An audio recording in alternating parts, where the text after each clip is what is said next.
Friday morning, leaving Newcastle. Like a bridge up there, and then another bridge over there, and loads of traffic to sit in. So, wish me luck. Morgan's sitting down on the job. He's changing the blades on the chipper. That one's had a bit of a beating. You can see where it's been pushed back and bent the bolts. And then the holder, it's got a little bit of a lip on it there. You see? So we're just going to polish that up. We've also changed these bolts recently because they're only short. And when we were at, not Agritechnica, we were being AMA, they were saying that if you do have a big impact, you can stress these bolts. So it's wise to change them every so often so that that holder doesn't come off, because if it comes off, it'll do so much damage. So Rob changed them, I think, last week, didn't he? Yeah. But yeah, he's going to change some teeth now, and it's ready for next time Dave's here. And we've got some new flat washery nutty things because they're the right size. They look too small. No, no, no. You sure? Yeah. M20. They look smaller than the ones he just took off, but yeah, because they get a bit of wear on the top edge. They're off cramp, which is like Amazon for farming. Olivia's off school today, so I'm just going to go and pick her up from. She's been shopping with her mum, so I'm going to go and grab her, and then might find a job in the works. She'll do this warm. Oh, spoke to the guy that's arranging the tractors in London on the 11th. A lot of people are saying, is it me? It's not me. It's too far away for me to organise that tractor rally.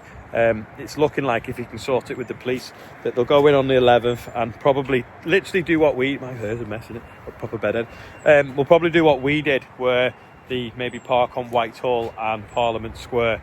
And I think it'd be quite symbolic to land with the press that if they get 500 tractors there, each one of them represents a farm lost each year to that budget.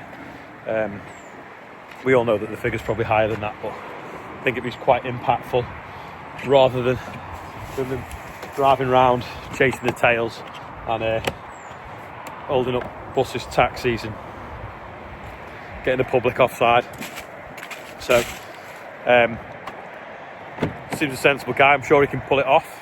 Whether I get there to do some filming, I don't know. Depends, because we're still working on this other event that's going to be on the 16th.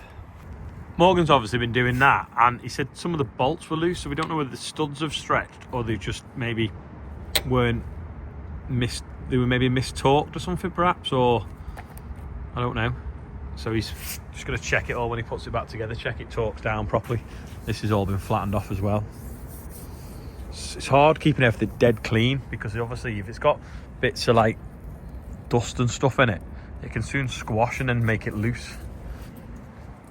Jacob's dad Neil's here for some straw on a green, a military green Valtra. Morgan, oh!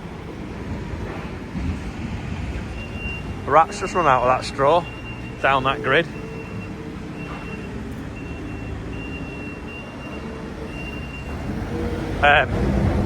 The other night, after I'd done the birthdays, I was stood in the doorway of the shed, and apparently one walked behind me. Adam sent me a picture of it. I might get a beating stick for batting any more come out. No. Oh well, that's good. Just that one big one. It's gone down the drain. Well, that's sweated a bit. Oh no, it's not. It's a bit of wheat stuck to it. Must have been used as a brush as it's been pushed in. That's been in there for a few months, that. Just had rush hour on the greenway, so you can tell it's Friday afternoon and everyone's packing up. A load of little trucks have just come in and tipped off. So Ian's on the mini baler pushing that up, and he assures me that the calendars are now on sale as well. You'd wonder how we manage without telehandlers. We have 3 of them, and it's not often that 2 aren't working at once. Apart from being in the car for 3.5 hours this morning and on the phone most of the time, I feel like most of the time I've been back and been on the phone. And it's a good job I got a new phone a few weeks ago, because I definitely worn the other one out. I feel like I could get a job in a call centre. I just spend that much time on the phone, which is really annoying when we're trying to film what we're doing every day on the farm. Me and Ian have just been talking and realised the camera wasn't on.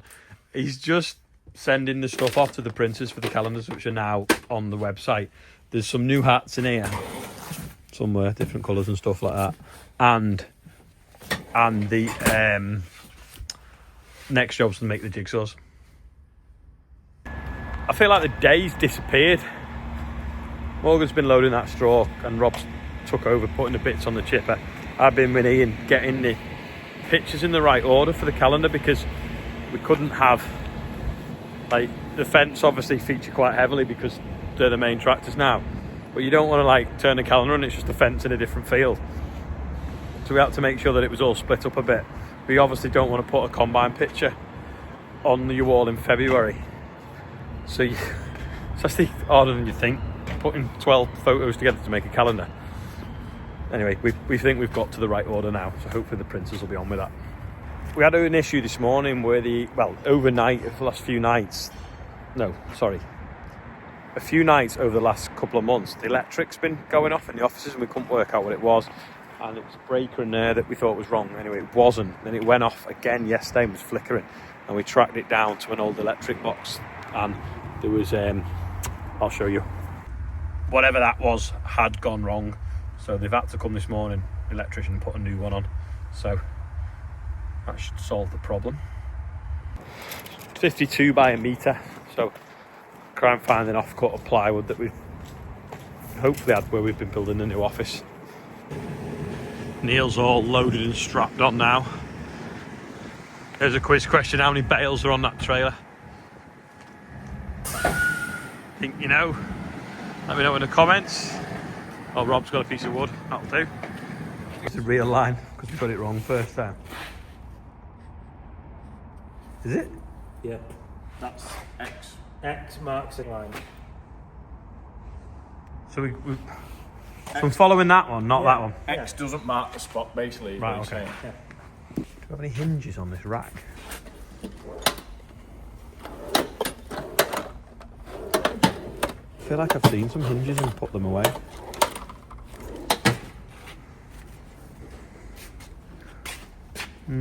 Never mind, we'll just screw it up for now and I'll order some off Amazon. I'm not sure what's not square, the cutting of it. Oh no, it's alright. Just them hinges have just completely rusted. The bottom one might work, but Rob's gone to find one. He thinks he knows where there's one. Straight for the live wire behind it. How many people does it take to fit a door in? It's definitely a council job, isn't it? Yeah. Tell it's, You can tell it's winter. Screws, even coming screws. There you go, get 2 inches in that. An inch this size, right? If you want. So it opens both ways. Yeah. Stainless then, they'll last forever. Not stainless, will be black. No, they're just black anodized, aren't they? No way this. That's the paintwork. Which screws am I using now? This one that's stuck in my hand. I mean, I've got some black ones here for a reason.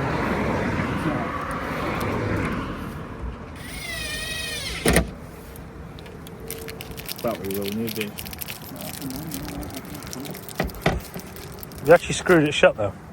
Eh? Does it open? Yeah, it will do. It's got a lot of faith there. Yeah, look. You just ripped the wood out inside. Be right, won't it? Not with an inch on a big job on a Friday night. It's a temporary fix that will be on for the next 10 years. It's a temporary permanent fix.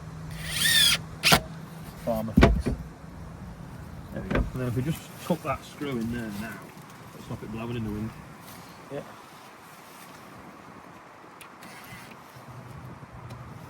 We've not got a bolt there. Oh, we could get a bolt. There'll be a bolt on this rotten door that's fell off. Somewhere. That was the last. That was the old door. That was the last temporary permanent fix.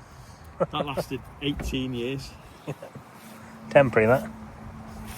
There's a truck here picking that stack of hopper thing up. The guy sent us to try. I don't know, it's been here about a year or so and it has been handy. But about 1,500 quid, £2,000.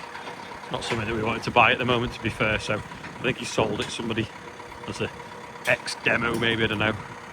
So he's just set the truck to pick it up now.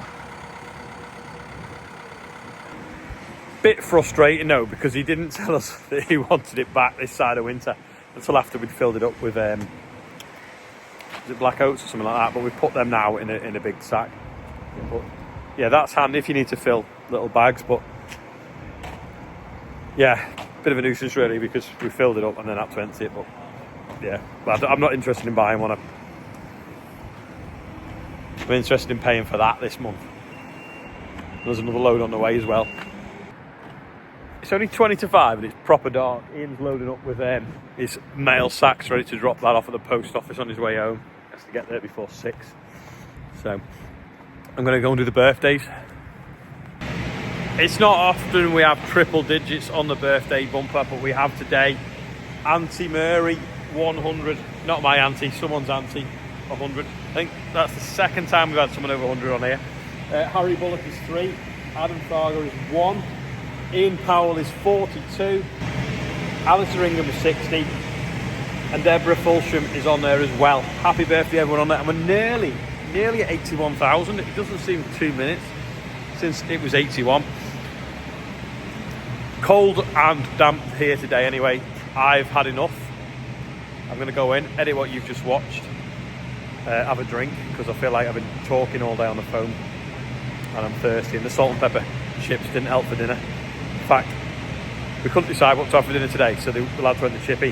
What did you have for your dinner? What is your sort of like go-to on a Friday in work for food? Let us know in the comments, and I'll see you tomorrow. Right, found a super fan. Biggest super fan you've ever seen. This is Oscar. Hello. Say hello, Ollie. Hello, Ollie. There you go. Come to see me wearing your hat. See you later.